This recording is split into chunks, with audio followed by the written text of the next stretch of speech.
दोस्तों, दिव्य ज्ञान दृष्टि में आपका स्वागत है। दोस्तों, आज हम बात करेंगे महाभारत युद्ध के परमवीर योद्धा अभिमन्यु की मृत्यु का सच। दोस्तों, क्या आपने कभी सोचा है, जब भगवान श्री कृष्ण जी को पहले से पता था कि अभिमन्यु चक्रव्यूह में फंसकर वीर गति को प्राप्त हो जाएगा, तो उन्होंने उसे क्यों नहीं बचाया? क्या श्री कृष्ण जी चाहते थे कि अभिमन्यु की मृत्यु हो, या इसके पीछे कोई और गहरा रहस्य छिपा था? चलिए जानते हैं महाभारत के इस सबसे भावुक और रहस्यमय घटना के पीछे की सच्चाई। महाभारत युद्ध के 13वें दिन गुरु द्रोणाचार्य ने चक्रव्यूह रचा, एक ऐसा रक्षात्मक युद्ध व्यूह जिसे भेदन आसान नहीं था। इस चक्रव्यूह को तोड़ने का ज्ञान पांडवों में केवल अर्जुन, श्री कृष्ण और अभिमन्यु को ही था। पर उस दिन अर्जुन युद्ध में दूर के मोर्चे में व्यस्त थे और श्री कृष्ण जी भी उनके साथ थे।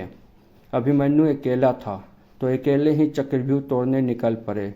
दोस्तों, यहाँ पे ये जानना जरूरी है कि अभिमन्यु चक्रव्यूह तोड़ना कैसे सीखे थे।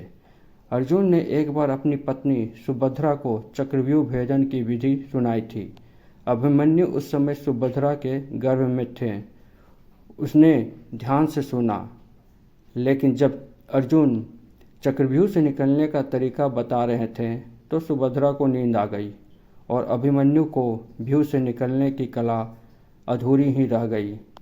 युद्ध के मैदान में अभिमन्यु ने अकेले ही चक्रव्यूह के 6 दरवाजे तोड़ डाले, परंतु 7वें द्वार पर उसे घेर लिया गया। जयद्रथ, कर्ण, द्रोण, दुशासन, दुर्योधन, अश्वत्थामा जैसे महारथी एक साथ टूट पड़े।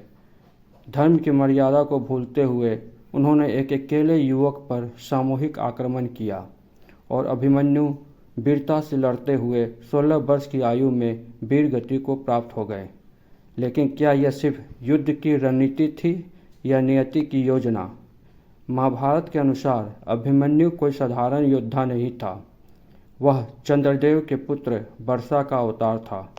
जब देवताओं के पृथ्वी पर धर्म की स्थापना के लिए अवतार लेने का निर्णय लिया, तब चंद्रदेव ने कहा, मेरा पुत्र पृथ्वी पर जाएगा, पर केवल थोड़े समय के लिए।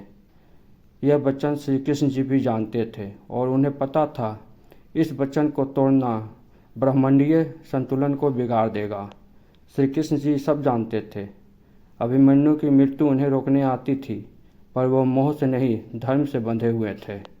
उन्होंने पांडवों को सचेत नहीं किया, क्योंकि यह वचन, यह स्थिति, वह बलिदान महाभारत की कथा में आवश्यक था।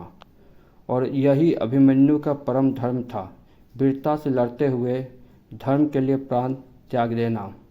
दोस्तों, अगर यह कथा आपको प्रेरणादायक लगी हो तो वीडियो को लाइक करें, शेयर करें, सब्सक्राइब करें और अपने विचार कमेंट बॉक्स में साझा करें, ताकि ऐसी और दिव्य कथाएं आपको मिलती रहे। जय भगवान श्री कृष्ण।